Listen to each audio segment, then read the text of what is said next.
Hello, Marvel fans! Welcome to another Did You Know video. And this video is all about one of Marvel's popular hero, Wolverine. Wolverine rose from humble roots to become one of Marvel's most popular character. His pop culture ubiquity is rivaled only by Spider-Man. His main home has always been the comics. And there, Wolverine excels appearing in multiple comic books per month and headlining his own solo book. Wolverine is the best there is at what he does. So, here are 10 things about Wolverine that you might not know and only comic book fans knows about. But before we continue, you see that subscribe button below? Please smash it and don't forget to hit the notification bell to remind you of my videos. And please don't forget to like this video on your way out. And now, Marvel fans, let's start. Berserker Barrage. Nah. Again. Let's rock! Number 1. Wolverine started out as a villain. Yes, comic fans, you heard it right. In his first appearance in Hulk 180, he was sent by the Canadian government to take down the Incredible Hulk. Now that's a tough call. Number 2. He fought in the World War II with Captain America. Wolverine has lived a long life and fought many battles. That fact has led many fans to wonder about his role in World War II. The conflict is obviously Steve Rogers' domain in Marvel history, fighting many adventures, both domestic and overseas, to combat the Nazis and Hydra.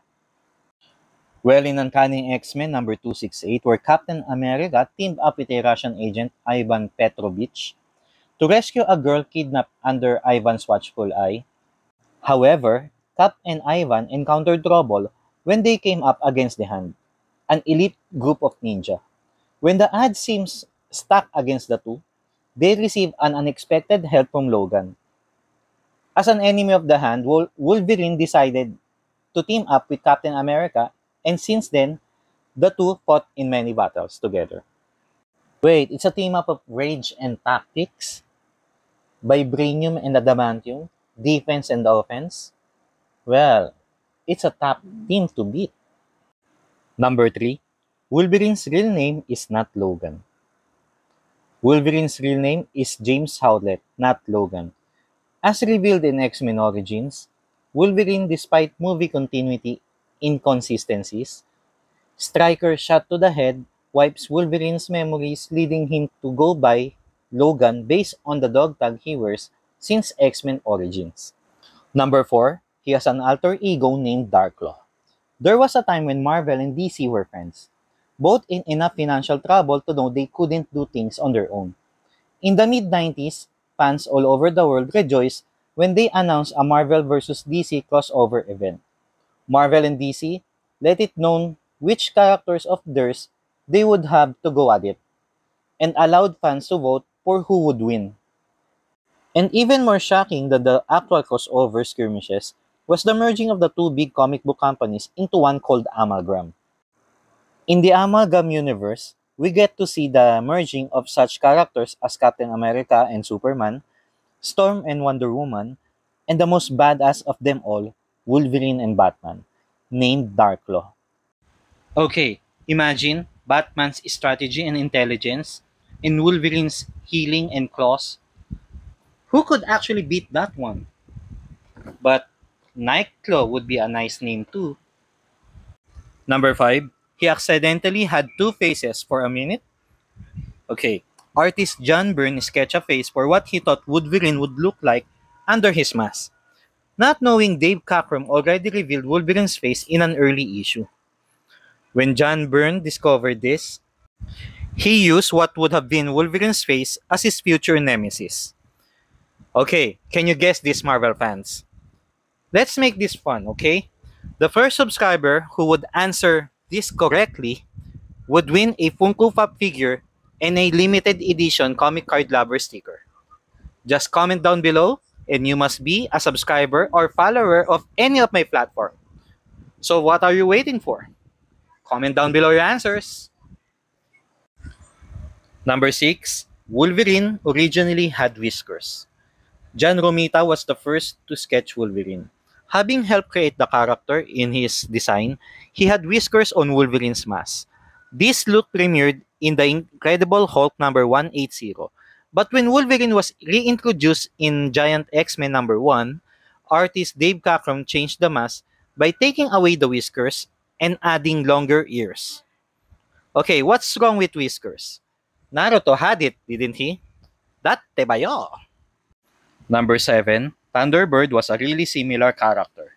When the new team of X-Men was introduced, and when also Wolverine joined the team, readers found the character Thunderbird and Wolverine to be too similar with their short tempers. To fix the issue, writers had to eliminate one of the characters, which is, of course, ended up being Thunderbird. Number 8, Wolverine trained the Black Widow. During the 1940s, Wolverine trained Natasha, also known as the Black Widow. In the comics, Black Widow receives the Red Room equivalent to the Super Soldier Serum, giving her the same longevity that Steve Rogers had. The two heroes met, and both of them, with similar pasts, cared greatly for one another. Wolverine trained the young Russian spy until Baron Strucker kidnapped her. They have maintained a deep friendship, Natasha even frequently calling Logan her little uncle. Number 9, he has a fear of water. As long as Logan has lived during the years, one would not expect him to have many phobias. However, Wolverine actually does have one fear, and that is water. Logan actually has an excellent reason not to want to be heading out to the lake in the weekends. And that's because drowning is one of the few things that can actually kill him. The reason is because of his adamantium-lined skeleton will make him drop like a rock in any body of water. Not only does he sink, but his healing powers also do not work when submerged underwater. And number 10, Logan is gay. Wait, let me read it again. Wolverine? The Wolverine is gay? Well, some of you might not believe this, but just check Extreme X-Men number 10.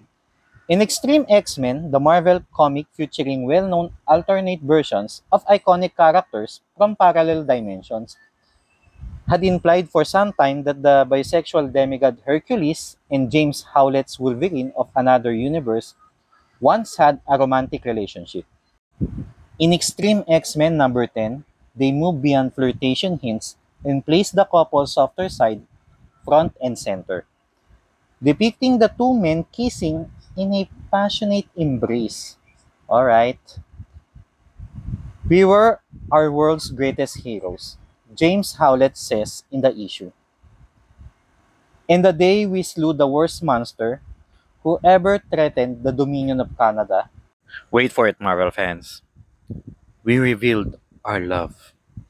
Aww. Well, Marvel fans, believe it. And I think there are more evidence that Logan's sexuality that had put into question in X-Men number 7, published in 2019. Wolverine is really an X-Man. I mean, an X-Men. Alright, there you have it. 10 facts about Wolverine. Wolverine is an iconic Marvel character. But there's a lot of fans who read the comics know about him that others are unaware of. Making his debut in Marvel Comics in 1974, the superhero known as Wolverine has become one of the most popular and beloved superheroes of all time. His popularity grew even more when 20th Century Fox released the first X-Men, and Australian actor Hugh Jackman brought the character to life and continued to do so for 17 years. However, just as with any other book-to-film adaptation, there are always things from the source material that do not make it to the big screen.